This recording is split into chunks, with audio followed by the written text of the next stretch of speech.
बिस्मिल्लाहिर्रहमानिर्रहीम। अस्सलाम वालेकुम मेरे प्यारे किसान भाइयों।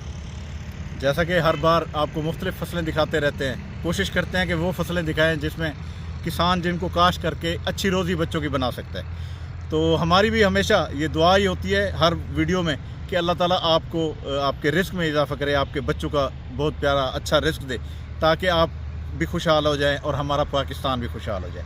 इसी हवाले से जो फसल आज मैं आपको दिखा रहा हूँ, मेरे पीछे इस वक्त धनिया की फसल मौजूद है। और धनिया आपको पता है कि पूरे पाकिस्तान में एक एक घर की ज़रूरत है। कोई भी ऐसा घर नहीं है जिसमें धनिया का इस्तेमाल ना हो। ये एक ऐसी फसल है, आप इसको जितना लगाएंगे उतनी ही आप इसको बेच सकते हैं, यानी इसके बेचने में कोई भी परेशानी नहीं होती। आप लगाते जाएंगे और ये बिकता जाएगा। ये फसल कैसे काश्त होती है, इसमें क्या क्या चीज़ें डाली जाती हैं, इसकी ज़मीन कैसे तैयार हम करते हैं, आज की जो वीडियो है वो इसी हवाले से होगी। और इसमें खाद, इसमें स्प्रे, इसके क्या क्या चीज़ें इसकी ज़रूरत है। तो कोशिश करता हूँ, आपको हमेशा बताता रहता हूँ कि मैं ऐसे तरीके से वीडियो बनाऊँ कि आप दोस्त जब उस वीडियो को देखें तो आप उसको आसानी से काश्त कर सकें। मकसद यही होता है कि आपको एक अच्छी मालूमात दें, और जब अच्छी मालूमात देते हैं तो आप भी उसमें खुशी का इजहार करते हुए आप हमारे चैनल को सब्सक्राइब कर दिया करें, बेल आइकन के बटन को दबा दिया करें, ताकि हमारे आने वाली तमाम वीडियोज़ आप तक आ सके। तो आगे बढ़ते हैं और आपको सारी तफसील बताते हैं। दोस्तों, ये आप देख रहे हैं, ये सारी जो आपको मैं फसल दिखा रहा हूँ, ये इतने गुच्छेदार ये जो आपको नज़र आ रही है, ये सारी धनिया की फसल है। माशाल्लाह बहुत ज़बरदस्त इस वक्त ये काश्त हो चुकी है, और जहाँ जहाँ आप देखेंगे इसकी काश्त है। और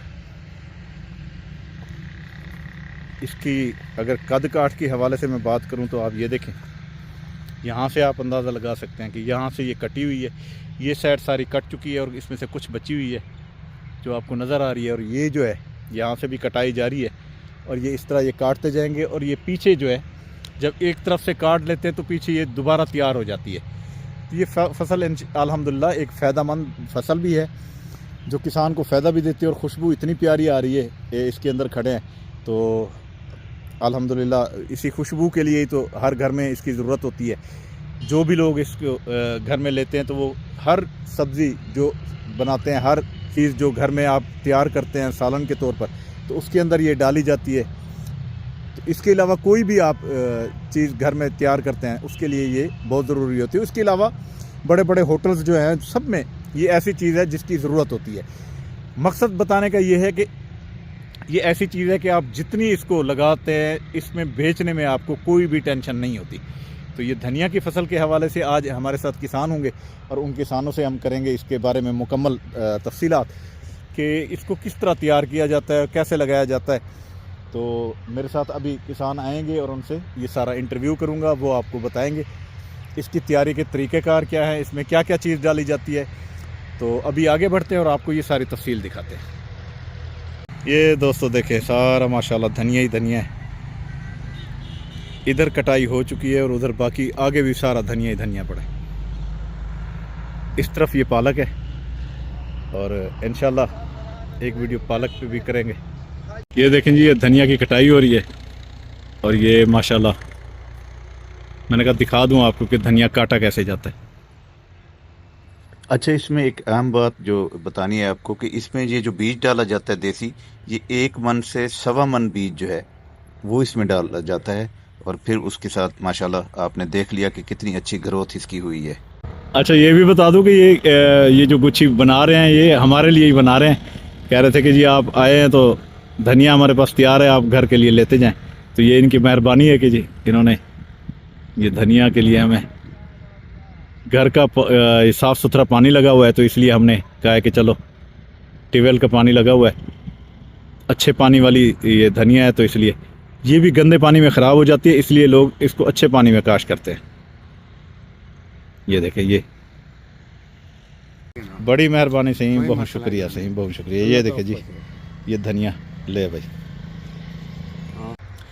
जी। तो दोस्तों, जैसे धनिया के हवाले से मैं बात कर रहा था, तो धनिया की फसल माशाल्लाह ऐसी फसल है जिसमें मुख्तलिफ बीज है। आजकल जो बीज आ रहे हैं उसमें हाईब्रिड बीज भी हैं, ईरानी बीज भी है जो बड़े मशहूर है। हाईब्रिड का ये है कि चौड़ा पत्ता होता है, लेकिन उसके जो कट हैं वो 3 से 4 कट होते हैं। लेकिन जो ये देसी जहाँ पर हम खड़े हैं ये देसी है, और देसी की खुशबू इतनी ज़्यादा है कि पूरा इस वक्त जहाँ पर खड़े हैं इस फसल के अंदर तो इतनी प्यारी खुशबू आ रही है ना इसकी कि मैं आपको बता नहीं सकता। मैंने आते ही मैंने आपको कहा कि बड़ी खुशबू आ रही है, तो ये माशाल्लाह एक खुशबू वाला है। उसमें इतनी खुशबू नहीं होती, लेकिन इसमें खुशबू बहुत ज़्यादा होती है और इसके कट भी ज़्यादा होते हैं।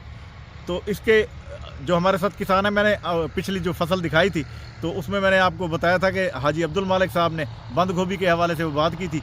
ये फसल भी उन्हीं की है। आज मेरे साथ हमारे बुज़ुर्ग मौजूद हैं, तो उनसे बात करेंगे तो वो सारी वो तफसील हमें इसके हवाले से बताएंगे कि धनिया कैसे काश्त होती है। आओ सही। अस्सलाम वालेकुम। वालेकुम अस्सलाम सर। हाई साहब ये दसो कि माशाअल्लाह तुसां बंद गोभी भी काश्त की खड़े हुए, पिछली दफ़ा थोड़ा प्रोग्राम किए थे जी जी। ये हुण तुसां धनिया भी माशाअल्लाह इतना सोहना धनिया थी पे अल्लाह दे रहमत। धनिया कितने अरसे तो काश्त करेंदे पे वे कदन काश्त थींदे? ये सारे प्यू यो काम करे नहीं, सारा दादा यो काम करे नहीं, असा यो काम करे नहीं। अच्छा माशाअल्लाह। माशाअल्लाह। हुण मेरे को ये दसो कि ये धनिया तुहाडा अपना बीज है या तुसां मुल घिंदे? नहीं, ये सारा घर दा बीज है, खुद तैयार करेंदे वे? खुद बने ने। अच्छा हां जी। हुण मेरे को ये दसो कि अगर तुसां बीज खुद तैयार करेंदे वे इंदी काश्त एक कदन दी थई हुई है? तकरीबन 2 महीने थी गए। 2 महीने थी गए, हाँ जी। यानी 10वें महीने दा लगे हुए, हुण 12वां चलदा वे? हां जी, 2 महीने थी गए। अच्छा माशाअल्लाह। हाँ। अच्छा 2 महीने दे विच तुसां ये जेरी फसल है ये कितने कट तुहाकू दे वेंदी है? कितनी दफा कटे दे वे? एक 4 पलो कितनी देंदी है? 4 तो 5 पलो देनी है। अच्छा देसी है, ये देसी धनिया है। अच्छा देसी धनिया, लेकिन 4 तो 5 पलो दे वेंदी? हां जी, जेड़ा ईरानी होंदे वो 2 3। अच्छा ते हाईब्रिड? हाईब्रिड में 2 3 पलो बस। ये साढ़े 4 तो 5 थी वेने, 5 होंदे निसराया जिना सब बीज बने ने। अच्छा उनदा जेड़ा आखिरी कट होंदे, आखिरी जेड़ा पलो होंदे उको खड़ा गिंदे वे बीज वास्ते? हां, बीज वास्ते खड़ा रहने। 1 एकड़ दे विचों कितना बीज निकल आंदे? ये अल्लाह दा काम है, लेकिन भाई 4 5 मन निकल आंदे। 4 5 मन निकल आंदे एकड़ जी। अच्छा अच्छा। हां जी। यानी तुसा पहले पलो ए बेच गिंदे वे, आखिरी दा बीज बना के ओही अल्लाह पाक रोजी दे देंदे? हुंदे जो अल्लाह वालदा दे। अच्छी फसल है वालदा, जी, अल्लाह दे रोजी देवन वाली फसल हां है। जी हां जी। अच्छा हाई साहब मेरे को ये दसो कि इनको इंदे वास्ते जमीन दी तैयारी वो तरीका है, यानी हाँ कि जी। इनको दूसरा हल ला के रोटीवेटर ला 5 के? 7 हाल लग देन जी, एक हाल नाल कुछ नहीं थींदा। ना ना हेकरी मैं दूसरा आखे। हां, 2 3 नाल कुछ नहीं थींदा। अच्छा कम से कम इनको 5 6 हल? 5 6 तो 6 हाल लग देन। 6 हल दे के यानी फुल नरम करके जमीन? हां जी। वल उंदे रोटीवेटर करें दे या कोई जरूरत नहीं? नहीं, उत्ते ब्लेड फिरने आजकल रेजर दा रिवाज है। हाँ हाँ हाँ हाँ। रेजर चला दी थी, वालो जमीन सीधी पदरी थी के दिल शल टूट गए। अच्छा वल असा जना ने को तैयार किया, तैयार करके बीज छट के वल खेला कढ़ाया, वल पानी लाया। वल पानी लाया? हाँ अच्छा जी। अच्छा। बीज में छटे ने सुक्की जमीन है। सुक्की जमीन में बीज छट के वल खेल बनाई हाँ जी, वल ताकि वो खेल दे उत्ते चढ़ावे? हाँ अल्लाह अच्छा ये असा अल्हम्दुलिल्लाह देदे पे खेलां दे उत्ते भी एदा सोहना थिया पे, जी हाँ और जिवें ए हुण बन्ना पे बन्ने दे उत्ते भी बड़ा सोहना थिया पे। जी जी। ते अच्छा वो छट्टा करके उहदे बाद तुसा खेल बना के? हाँ, खेल रिजल नाल बन गया ट्रैक्टर। जे रिजर नाल खेल बना के पानी ला दिता? पानी नाल ए वल कितनी अरसे बाद जामांगे? एक 12 तो 15 दिन बाद जम गए। ए दसो इंदी बुआई जेरे वेले ई बीज छटे दे नाल कोई खाद ही छटे दे? तले डीएपी। डीएपी कितनी बोरियां लेंदे वे एक एकड़? एक एकड़ एक बोरी। एक बोरी डीएपी दी? हाँ जी। ओ उमले बुआई वाले छाड़ दी? हाँ, पहले हाल दे बेचना छाड़ दी थी, वालो तो हाल एक दे के वाल संजना ना को तैयार करके बीज छट के वाल खेला। यानी कि अगर 4 5 हल थी गए तो वल एक हल को आखिरी हल को पहले खाद छाड़ दी? हाँ, एक बोरी छाड़ दी थी किले को। हाँ वल उनदे बाद वल एक हल दे के वल उनदे बाद बीज छाड़ दिता, हाँ। वल उनदे रिजर नाल खेल बनवा दी हाँ जी। ते वल पानी लोड़ दिता? वाल पानी ला दी। अच्छा पानी तुसा जेले ला गिंदे वे वाले कितनी दी हमारा बाद जामा दे? ये 12 तो 15 नहीं जम गए। 12 तो 15 दी जामा दे? हाँ जी। ते ए फुल तैयार कितनी अरसे की वे? 2 महीने पूरे लग गए। 2 महीने बाद तुसा इंदी कटाई शुरू कर दे? हाँ जी। अच्छा हाँ जी। ही दौरान इको कितनी पानी लग वे जेरे वेले 2 महीने तक एक कितनी पानी ला गिंदे वे? 4 एक पानी लग गए। 4 पानी लग वे, यानी कि अगर ई हिसाब नाल देखूं ता हर 15 दीवार बाद इको पानी है? जी हाँ। 4 पानी 2 महीने पूरे थी? हाँ, 4 पानी लग गए। 4 पानी? हाँ जी। आखिरी जल कटाई शुरू करेंदे वे उनको कितनी दी पहले पानी लेंदे वे? 2 3 दिन पहले लाग था, जड़ वाले पेड़ बत्तर आवन लागे वाला से कटन। वल कटाई शुरू कर? हाँ जी, कोई वजन नहीं थी आंदे। हां हां। ते नाले जड़ा ना हरा भरा थी ए तां जड़ा हरा भरा भी थी? हरा भरा थी। अच्छा ये दसो इको कोई स्प्रे वगैरह दी भी जरूरत नहीं। नहीं है? कोई जरूरत क्या नहीं? कोई जरूरत बस वो खाद है बस? बस। हर पलो दे विच खाद दित्ती ओदे पलो चाती? हाँ, हर पलो दे विच अस खाद अद्धी बोरी देने। अद्धी बोरी यूरिया। अच्छा यूरिया, सोना यूरिया? हाँ जी, यूरिया। यानी एकड़ को अद्धी बोरी नाल तैयार थींदा रहंदे? एक बोरी एक अड़कू, अद्धी बोरी एक वीघे को। 1 वीघे को अद्धी बोरी, यानी कि एकड़ को 1 बोरी बहु है? बड़ी है। अच्छा अगर मिसाल के तौर ते ओ एक बोरी देंदे वल अगला पलो तैयार थी वेंदे हाँ वल पहला पलो तो 2 महीने तैयार थींदे अगले पलो कितने महीने तैयार वो थींदे तकरीबन 18 तो 20 दिन लग गए अगला पलो 18 तो 20 हाँ तैयार थी हाँ जी वाह जी वाह जबरदस्त अच्छा ये हुण मेरे को दसो कि ई खाद दे अलावा बई तो कोई शे जरूरत के नहीं नहीं। पानी दे खाद पानी खाद या मकसद है सफाई कराई ने जो गंद कढ़ाया हुण मेरे को ये दसो जेले खवातीन तुसा लेंदे वे गंद कढेंजन क्या पैसे गिन वेंजन एक औरत कितनी पैसे गिनदी है 300 रुपया एक औरत गिनदी है 9:30 आंदी है ते साढ़े यानी कि 1:30 बजे छुट्टी ओंदा है ई टाइम दा 300 रुपया गिनदी है है 300 कितनी औरत ला के एक एकड़ कितनी बार साफ कर गिनजन ए जितनी औरत आ जाऊं मैं भाई 20 एक बंदे लागू है अच्छा अच्छा अच्छा एक एकड़ को 20 बंदे लागू है एक एकड़ को 20 बंदे लगे ये घास थोड़ा है तो वाल ज्यादा घट लग गए अच्छा ये घास ज्यादा है तो वाल 40 बंदे हां लागू इले केड़ा थींदे कोई पता नहीं होगा मुख्तलिफ घात ही हाँ जड़ी बूटियां जे जड़ी बूटी जेड़ी मर्जी थी आवे कोई हर्ज कोई नहीं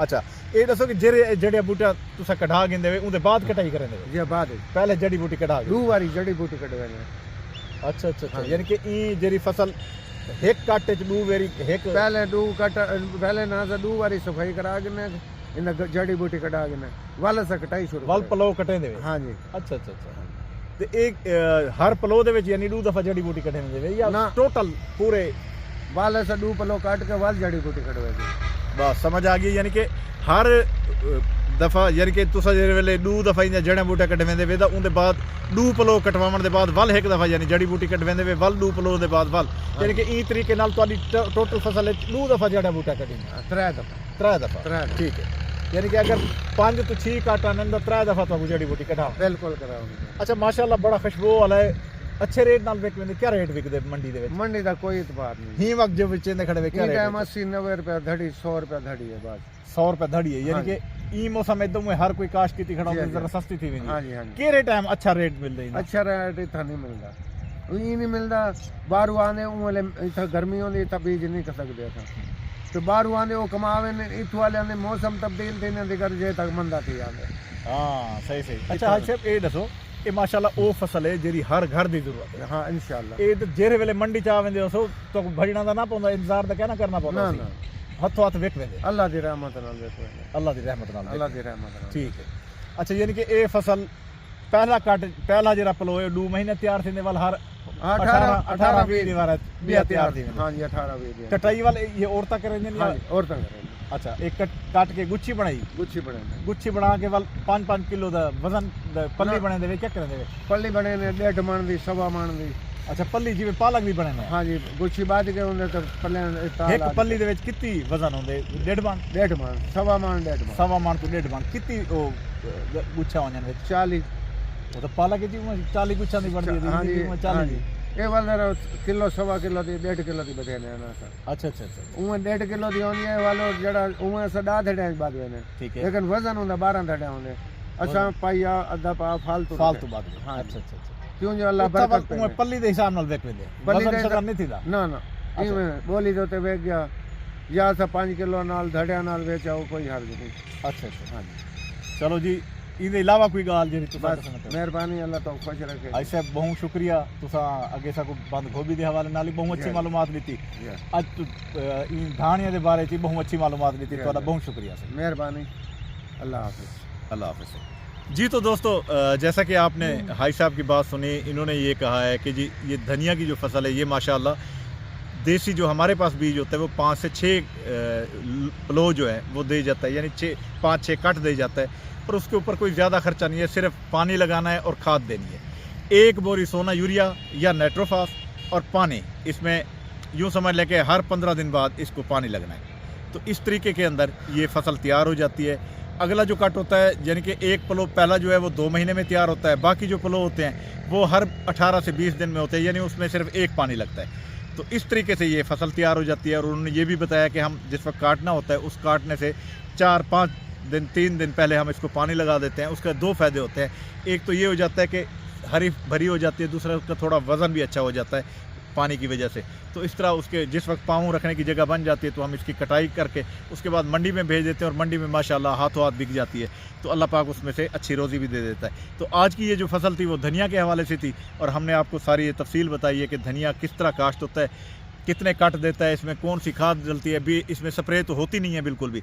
बाकी वो सारी तफसील हाई साहब ने भी बताई, आपने भी सुन ली होगी। उम्मीद करता हूँ आपको ये वीडियो भी बहुत अच्छी लगी होगी। तो अब इसी के साथ आपसे इजाज़त चाहूँगा, और जाने से पहले मेरी रिक्वेस्ट है कि आप मेरे चैनल को सब्सक्राइब करें, बेल आइकन के बटन को दबाएँ ताकि मेरे आने वाली तमाम वीडियोज़ अब तक आ सकें। जाते जाते अल्लाह पाक से यही दुआ कि अल्लाह ताला हमेशा आपके माल जान और रिस्क में इजाफा करे। इजाज़त चाहूँगा। अल्लाह हाफिज़। अल्लाह ने